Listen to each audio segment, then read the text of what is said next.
Welcome to my humble abode, darlings. Come in out of the rain and get comfortable. I have a story to tell you, and I hope you enjoy. If you do, be sure to like, comment, and subscribe. We went to sabotage a fox hunt. They weren't hunting foxes. Part 3 by Huntalex. The first sound was a bird, a male blackbird trilling from the hedgerows. His voice was brittle, glass bright against the dull hush of the early morning, soon joined by the squeals and grunt of James's neighbor. Panage pigs set loose echo among the acorn-rich underbrush.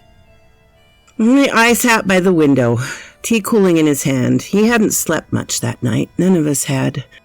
The night had been thick with half-seen shapes, the woods creaking like old bones. Somewhere past midnight, even the local barn owl had fallen silent. Then came the robin and its autumn song. It perched on the windowsill, puffed its red breast bright in the gray, head cocked as though listening. James noticed it at first. "That's a sign," he muttered. "Old folks say robins carry messages from the dead, from the spirit world." The little bird let out a single note, sharp and strange, and then flew off towards the edge of the trees. "Well, I think Mr. Redbreast wants us to follow him," Sophie said, already grabbing her coat. "I know when not to ignore a guide when one shows up." No one questioned her.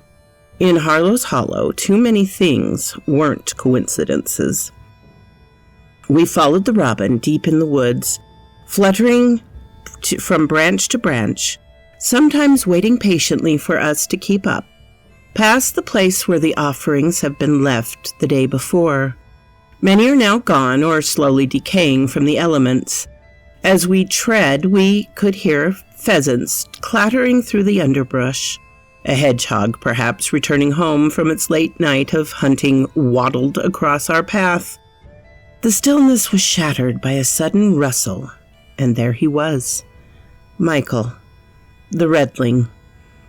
The young boy, half shrouded in the morning mist, near an ancient yew, a shape out of time.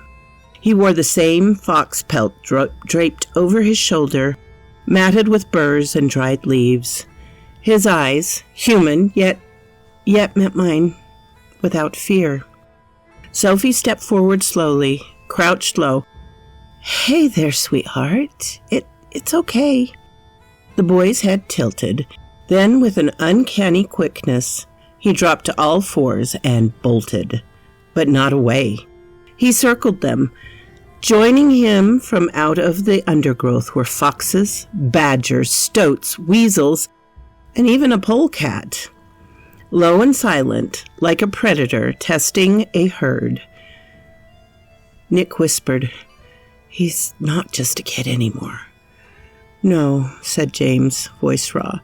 "He's been out in the woods for far too long, and those monsters made him into this." His knuckles whitened. "My son. That's my bloody boy." A stunned silence followed. The air grew colder. Rooks cawed overhead. The forest was listening. James stepped forward slowly, voice shaking like old timber. "Michael, son, it's me, your father." The boy flinched, his eyes feral, golden blinked uncertainly. "Do you remember? Your name is Michael Corbin. You live on a farm with me. You used to love reading Rupert Bear, playing football with your mates, and you love foxes. Even I didn't. You have a little fox named Ted back at home. You wouldn't sleep without him. He misses you." The redling tilted his head. A breath caught in his throat, but he said nothing. "I looked for you," James whispered. "I never stopped. I'm sorry. I let those horrible people take you." The redling tilted his head at James. A rather protective sow badger snarled at the sheep farmer to keep away from the redling. I couldn't believe what I saw. Michael calmed her, by a quick kicker. "Incredible," Nick whispered. "Your son is a real-life Mowgli now." "Yeah. Bloody hell, son," James muttered. But before we could move closer, a crack rang through the air. A branch snapped somewhere nearby, a hiss of movement. Then came the smoke. Michael's animals scattered into the undergrowth. A veil of oily vapor moved closer. A track rang through the air, a branch snapping somewhere nearby, a hiss of movement. Then came the smoke. Figures emerged from the smoke screen, tall, masked, and silent. The hunters. Their faces were hidden behind grotesque masks of bone and hide, like beasts born of nightmare. One held a long shepherd's crook, another a net. Michael shrieked. Then chaos. Sophie hurled a smoke flare, painting the world crimson. Nick tackled one of the men to the ground. "Got one!" Tom scrambled through the smoke, grabbing Michael's arm, but something yanked the boy back. A steel trap disguised under the leaves, clanged shut beside his feet. The hunter surged forward. James tried to run, shouting for his boy, but I grabbed him back by the collar. Having seen through those hunters' game, "Don't, it's a trap." Michael was dragged, kicking and howling, into his metal cage, set an old, rusty trailer behind a covered quad bike.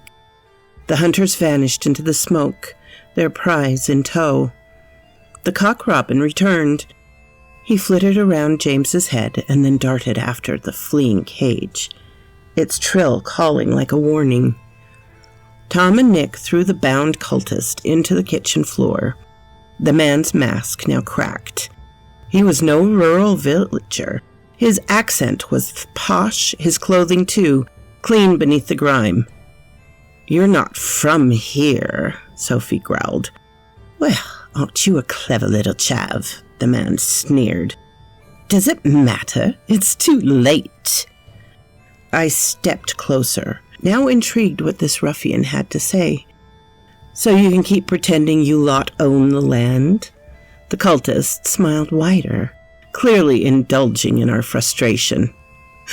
"We don't pretend. We remember the old ways, before you lot came with the cameras and flares. We know the power beneath the soul, even better than those imbecilic locals." "Then why hide behind your smoke screens?" Tom snapped. "What? You think you lot were the first to try and sabotage our rituals?" The man hissed. "We gotta keep you fools on your toes." After securing the snob in one of James's rooms for the night and giving him something to eat, we're not heartless, we retired for the night. Tom, Nick, and Sophie, battered and exhausted, were the first to hit the sack, leaving me alone with poor James. Poor bloke, having to reunite with his son only to be stripped by him once again. They're really going to do it. The ritual. My son. The hunt's legacy. But not this time. I don't care if the wild swallows my farmstead whole. I don't care if the wolves magically appear from the other world. I'm getting my son back, or I'll die trying. From the woods came a sharp bark of a fox, and then silence. I jolted awake just past midnight, realizing I dozed off in my chair. Dying embers of the fireplace now smoldered. The wind had stopped. The cock robin sat perched on the back of my chair, watching me with its jet-black eyes. Then, from the woods came a sound unlike any I'd heard before. A scream, half human, half animal. Michael being chased. And soon the hunt will begin. So quoth this raven. What? You're still here after the whole story? I really appreciate that, darlings. Please hit the like button, and subscribe if you haven't.